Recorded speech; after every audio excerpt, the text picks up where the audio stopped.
Live, the news on NBC 6 at 4 starts now.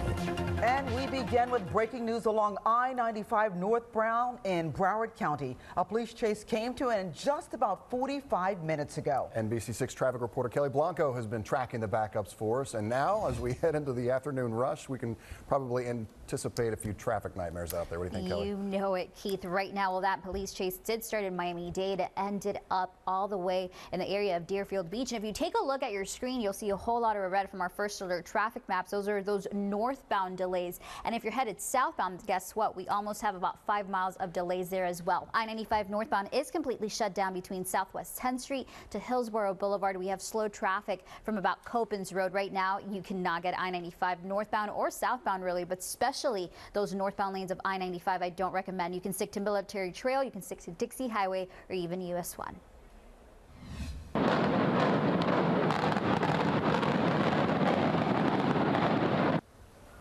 An abandoned building now, a pile of rubble. The old South Shore Hospital in Miami Beach imploded this morning. That building had been vacant for more than a decade. Yeah, it sure had been. That concrete skeleton coming down, making way for a new public park and a new high-rise near the entrance of the MacArthur Causeway. So let's get to it. Here's NBC 6 Marissa Bagg live on Miami Beach with more. Marissa. Keith and Trina, the skeleton of that old hospital, which was built in the 1960s. You can see it here. It's now a heap of construction material at the corner of Alton Road and 6th Street in Miami Beach. It really was a sight to see come down. Let's go ahead and take another look at it.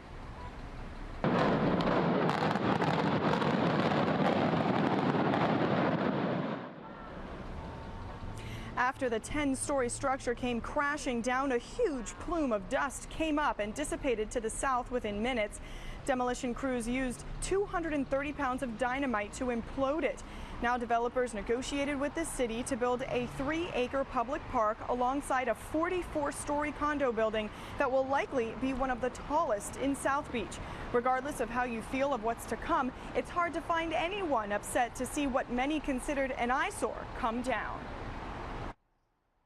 To have the opportunity to come down here and actually see one was just incredible. Plus, the neighborhood has been waiting a long time for this eyesore to come down.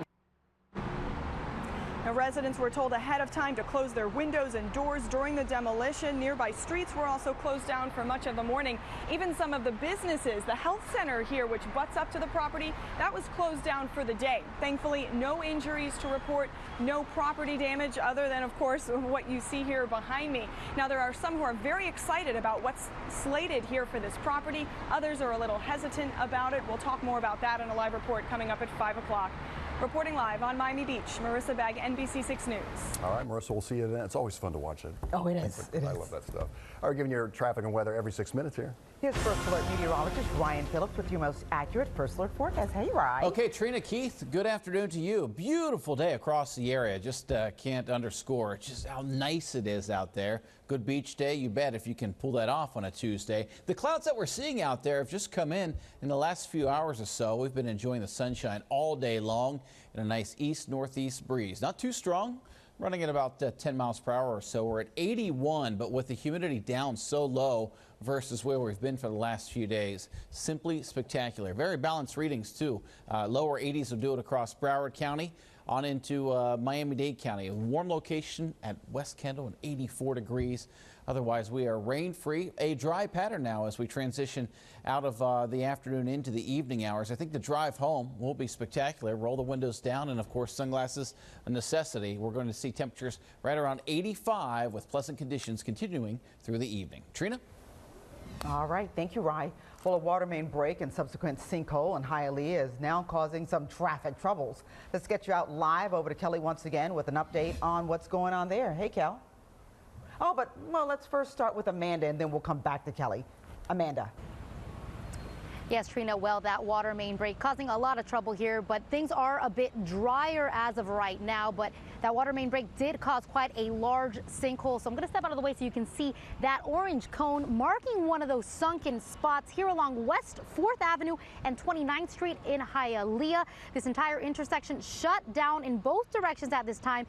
As you can see, crews out here working to get this all sorted out. But Chopper 6 was overhead earlier, showing another angle of the gaping hole in a lot of that water. According to Hialeah police, around 9 this morning, a private contractor called Bore Right LLC was digging in the area and ruptured a 54-inch Miami-Dade County water main line. Water was seen cascading and spilling all over the roadways, but then it formed a large sinkhole. Now, while this is an issue with an independent contractor who was not working for Hialeah, crews from Miami-Dade and City of Hialeah Water and Sewer Department are here on the scene assessing the severity of that damage. Hialeah police say they're also looking into whether that contractor had proper permits for boring. Now, we're told this was a transmission line, but the county is asking residents to be mindful of their water consumption for the time being, especially at peak times. And right now, there is no boil water advisory in effect. At this point, we are increasing the water pressure coming out from our Hialeah water treatment plant and an area of pump stations throughout the northern portion of the county to mitigate any possibility of residents noticing any lower than normal water pressure. Now, there is no clear timetable as to when these repairs will be complete. Again, they are assessing that damage, but we're told it could be a couple of days. We also spoke to some business owners in this area, and they say that this impact of the street closures is affecting some of their foot traffic. So hear what they had to say in my next report at 5 p.m. But right now I'm live in Hialeah, but let's send it over to my colleague Kelly Blanco for a look at all of this traffic. Thank you, Amanda. Yeah, that will impact you until at least maybe the 30th, which is Tuesday. So keep that in mind. Right now, as Amanda mentioned, West 4th Avenue, which is Red Road in the area of Hialeah, those northbound and southbound lanes between West 21st Street and West 32nd Street are completely blocked off, and you're getting delays around those areas as well. So there's a lot of businesses, a lot of homes, as well as schools too. Palm Avenue is your best alternate. That is the best alternate, but don't forget that a lot of people will be taking Palm Avenue instead as well. So again, Red Road, your northbound and your southbound lanes between West 21st Street and 32nd Street completely blocked off in that area. All right, Kelly, thank you. The world is in mourning after Notre Dame Cathedral went up in flames yesterday, and now the city of Paris is looking to the future already as talks of restoration are well underway. These are live pictures right now of that historical monument where the city of Paris is just still reeling from that tragic blaze. It's a little after 10 p.m. over there right now. French officials are monitoring it just to be safe, and you're, again, live pictures right now. Hundreds have gathered outside for a vigil. It took 9 hours and more than 400 firefighters to extinguish the massive flames that broke out at the center of the medieval building. French officials believe the fire sparked from construction work connected to a restoration project. The blaze caused extensive damage, including to the iconic spire, which collapsed shortly after the fire started. The roof also crumbled under the blazing heat. Firefighters managed to save the overall structure and several priceless artifacts. No one was killed, but 2 police officers and a firefighter were hurt.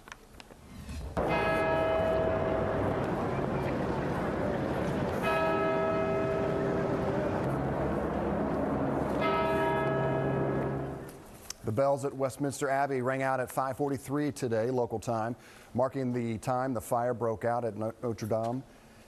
British Prime Minister Theresa May says the bells at London's landmark were rung in a demonstration of concern for France's loss. She offered British help as well with the rebuilding of the cathedral, calling it one of the most beautiful buildings in the world.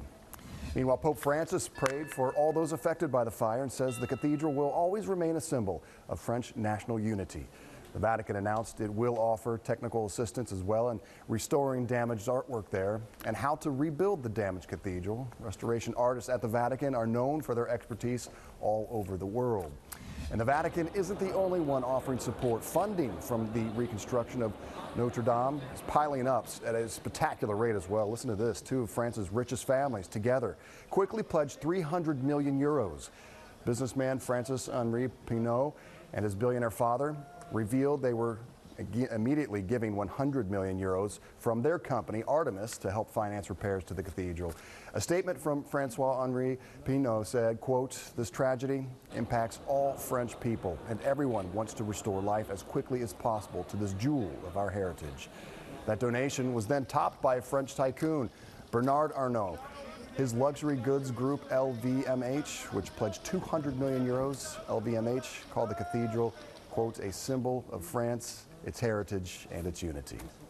Notre Dame Cathedral is 856 years old. It took roughly 200 years to build. And a beautiful building it was, and hopefully will be again. Well, a South Florida man is in court this morning accused of having child pornography showing him with underage girls. Neil Greenberg is facing dozens of charges. There he is right there. The 60-year-old appeared in court today. The Broward Sheriff's Office says he had videos of himself having sex with little girls and even paying 2 of those girls. Now, Broward Sheriff's Office says Greenberg also ran a website that provided escort services. Also in court, a South Florida man accused of sexual assault. Police say Mohammed Munchi was working as a clerk at a gas station in Dania Beach when a 17-year-old girl walked inside. After making a purchase, the teen asked to use the bathroom. That's when police say Munchi locked the front door of the store, made his way into the bathroom, tried to force himself on that teen, and then pulled out a knife when she fought him off. After a brief struggle, the girl stabbed Munchi with his own knife, and then she managed to get away. New details as a North Korean defector is speaking out for the first time. You may remember his dash for freedom. Yeah, we sure do. And it was all caught on camera and captivated the world when this man was peppered with bullets. What he's saying about his former colleagues for shooting him while he ran away from his authoritarian homeland. Did Facebook use data as a bargaining chip despite saying privacy is a top priority for the company? What a new NBC News investigation found about how Mark Zuckerberg's company used and planned to use that data. And meet Hope, today's show host, Hoda Kotb, making a big announcement via phone this morning. Congrats, Hoda. We'll introduce you to her new little bundle of joy. Taking a look at our camera here, this is I-95 north of Hillsborough Boulevard. Now, you do see this truck on those northbound lanes, despite all lanes being completely shut down. It appears to be they're letting a couple of cars get by, but you still want to avoid I-95 northbound, southbound around this area, not seeing any delays. Brian. Oh, nice warm day today. Bright skies as we can see there. If you wanted the cool readings, you had to get up early, especially out west into the middle and upper 60s this morning. Coastal locations into the lower 70s. Tonight, not quite as cool. We've got a beautiful evening ahead. We'll talk about it in your First Alert forecast in minutes.